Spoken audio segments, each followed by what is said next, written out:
Tanong mo Sir Sandro, when was the last time na pinagalitan ka ni Lily? Yesterday. Yesterday. Hindi, joke lang. Kasi my father and I, hindi kami ganun eh. My mom. My mom is the emotional one. Oh, sa mga kung hindi ako sumusunod sa sinasabi, ganun siya. But me and my dad, iba yung ano namin, our relationship is not, it's very different eh. When him and I have disagreements, we sit down and we talk about it. I tell him my side, he gives me his. It's more like a debate than a fight.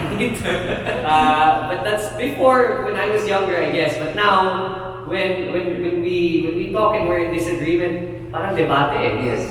And that's how it's become. And I enjoy it. I enjoy it because I get to feed off of him and I learn from him as a result. I hope that he learns from me. Yeah. Iba talaga yung perspective, you know, when someone's older and from our generation, it's different also. But it makes me happy that he's willing to listen. So the last time we got married, matagal na.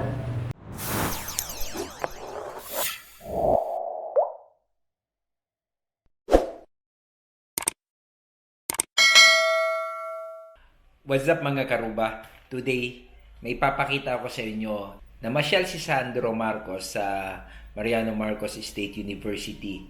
May shooting kasi siya doon on his campaign ad para sa kanyang congressional seat dito sa 1st District ng Ilocos Norte. So ayan, nandyan si Sandro sa MMSU. And meron siyang chance na nakipag-usap sa mga student leaders, each department, college ng Mariano Marcos State University. At may chance sila na nagtanong-tanong sa mga questions para kay Sandro. And ang maganda dun, nakapag-ask din ako ng question. Ayan, so panoorin natin. So hindi ko na patatagalin pa. Panoorin natin ang mga sagot ni Sandro Marcos. Ito. Our guest this afternoon needs very little introduction. He served as economic consultant of the province of Ilocos Norte, the grandson, great-grandson actually, of the person after whom our university is named, grandson of our founder, President Ferdinand Marcos, son of our presidential frontrunner BBM, and we all know he is running for Congress in the 1st District of Ilocos Norte. He is very young and well accomplished.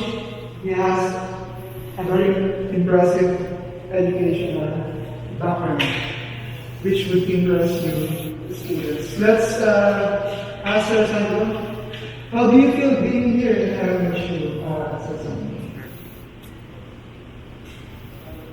Sorry, main question. How do you feel being here? Hello? It feels very good. Thank you to all the student leaders that took the time out of their day to come here. I'm very grateful and very appreciative. This isn't my first time in MMSU. I've been here before. But nonetheless, every time I come back, it's always good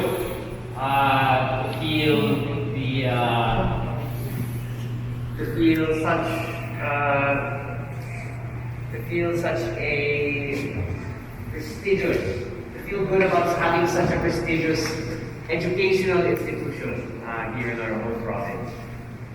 So I can feel that our collegiate body continues the good name of this university. Okay, they are very excited to ask questions. The director of our office of student services. We'll start with the student region. Will direct us to the students who ask questions. Thank you. The first question will come from the student region.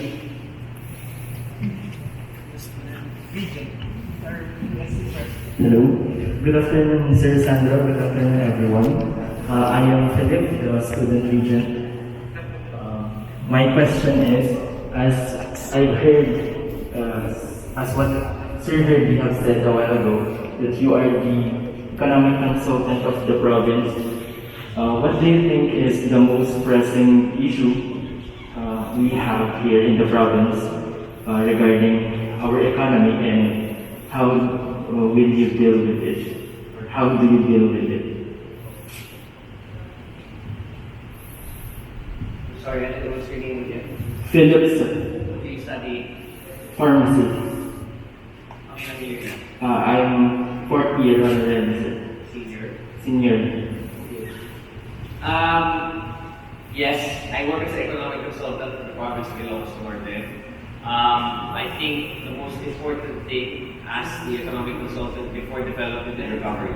We are in the midst of a pandemic. It's not just a health pandemic, it is an economic pandemic. Kumbaga, pandemya ng kalusugan, ito din ay pandemya ng bulsa. And you can see naman, especially here in the province, above all else is getting the MSMEs back on track,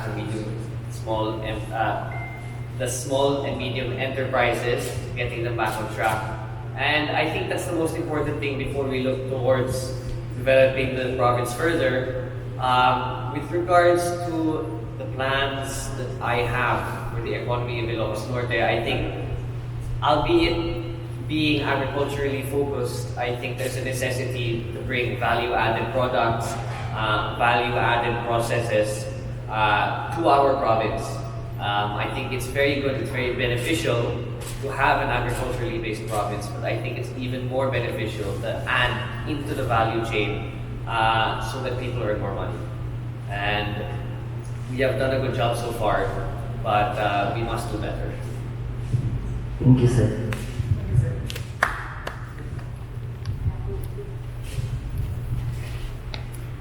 Hi, Sir Sandro. I'm Lizelle. Hello, Lizelle. Senior accountancy student. So, you've mentioned that we are not only in a health pandemic, but we're also in an economic pandemic. So, how can we reinvigorate the economy without compromising health and safety? So, I think it's necessary to fit what's to come, to adjust to the new normal. If you look at online selling, or if you look at telemarketing, there are so many ways to make money remotely that it doesn't necessarily have to be the normal or what people have become accustomed to in the past. I think we have to adapt as a people. I think we have to adapt as a province. And I think it's very important that we do it ASAP. There is this concept called first mover advantage, and if we're the first ones to do it, may iiwan yung mga ibang probinsya. Mas malaki yung kita natin because we'll be at the forefront of the market. But I don't necessarily think there is an opportunity cost between health and safety and economic progress. I think that can both benefit one another. It's not mutually exclusive. By making more money within the province, by our citizens making sure that they take part in the recovery of our economy, they then have a higher disposable income, which allows for the province to spend higher in the health sector for the safety of our kakailan. So I think one can work for the other. We just have to find the right balance, and we have to find it in a way so that they're both working productively for each other. thank you, sir. Good afternoon, Sir Sandro. I am Patricia Denise Balico of the College of Teacher Education. Now, my question to you is a little personal. So, we have heard that you have a very sterling educational background, being a working student and a DJ on the side. So, to you, what is the definition or the characteristics of a good student? The characteristics and definition of a good student. To tell you the truth, late bloomer ako. As a student, I'll be very open in grade school, in high school. I didn't do as well as I should have. But once I put my head down to it, I decided that this is what I wanted to excel at. and I found certain interests that were beneficial to my education, it started going the right way. But in terms of being a good student, I think education is a very small part of that. I found that a lot of the important lessons I had in life came from outside of the classroom. That's not to say that there is any less importance in excelling in your academics, because I think that's still very important, but I think people should also consider the things that happen outside of the classroom. I think a large part of that, especially when you're in college, is getting to meet as many people as possible. Getting to meet as many different people as possible from many different perspectives of life. And I consider myself lucky enough to have been able to do that abroad. But it's very much applicable here. And aside from meeting other people, just partaking and trying everything and anything and ensuring that you are well positioned to know what you like, what you're good at, what you're not so good at. And I think that all ties in with being a good student and in turn being a good citizen, not just to your country, to your province, but to yourself. Thank you, sir. It's low bat. Hello. Low bat na talaga, sir. Ay, kuya, sir. Sir, awan pa. Senior ka na, anong gagawin mo after?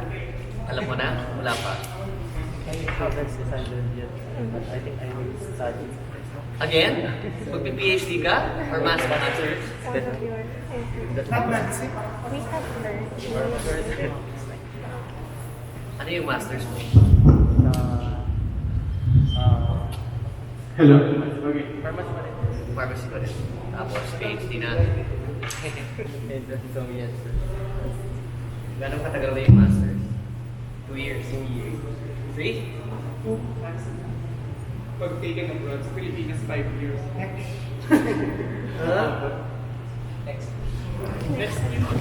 Hello sir, I'm Kim Soriano, a senior electrical engineering student, and we have heard in one of your interviews that you don't have a girlfriend. So it's now 2022. Do you still not have a girlfriend? No. No, wala pa. I don't have the time. I'm too busy going around. Lagi ko na nga sinasabi, joke ako ngayon yung unang distrito ng Ilocos Norte. Okay?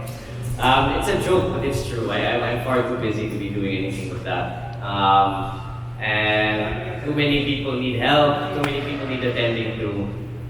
So I think it's best that I put aside my personal life first and put forward those of others.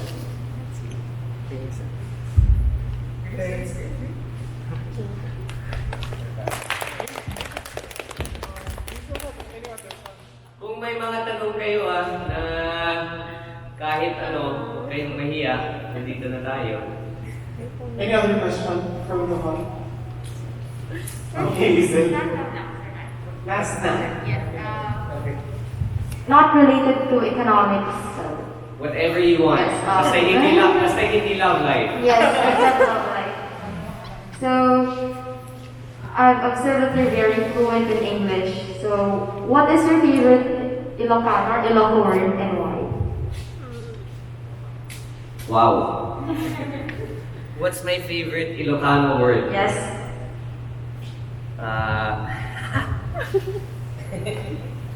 It's my favorite Ilocano word. Not sure.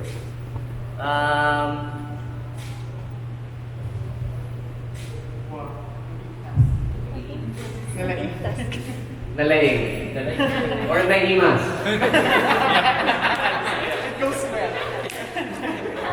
Okay, sir. Okay, thank you so much. Wait, that means masarap, di ba? Oo. Yes, yeah. Okay, good. Ba't ang lakas ng tao niyo pagkain ang sinasabi ko, ha? Tanong mo, Sir Sandro, when was the last time na pinagalitan ka ni Lily? Yesterday. Yesterday. Hindi, joke lang. Kasi parang my father and I, hindi kami ganun eh. hindi ko. My mom. Yeah. My mom is the emotional one. Oh, sa mga Kung hindi ako sumusunod sa sinasabi, ganun siya. But me and my dad, iba yung ano namin, our relationship is not, it's very different eh. When him and I have disagreements, we sit down and we talk about it. I tell him my side, he gives me his. It's more like a debate than a fight. But that's before, when I was younger, I guess. But now, when we talk and we're in disagreement, parang debate eh. Yes. And that's how it's become. And I enjoy it. I enjoy it because I get to feed off of him and I learn from him as a result. I hope that he learns from me. Yeah. Iba talaga yung perspective, you know, when someone's older and from our generation, it's different also. But it makes me happy that he's willing to listen. So the last time we got married, matagal na. Matagal na. So, pasaway ka rin po ba? Before. Hindi, tatanungin kasi napakalinis ng image mo. Sabihin niya pero you've been good. So, naging pasaway ka. When was the last time naging pasaway? Na ako naging pasaway? High school ba? Well, iba naman eh. Iba, hindi ka pwede maging pasaway I mean, when I was in college, mag-iisa lang ako eh. So, I mean, my parents didn't know what I was doing unless I told them. So, wala, hindi ako pinapagalitan. Kasi hindi nila alam. Thank you so much, Sir Sandro, and we look forward to your next visit to MMSU. Thank you. Okay na? No more questions?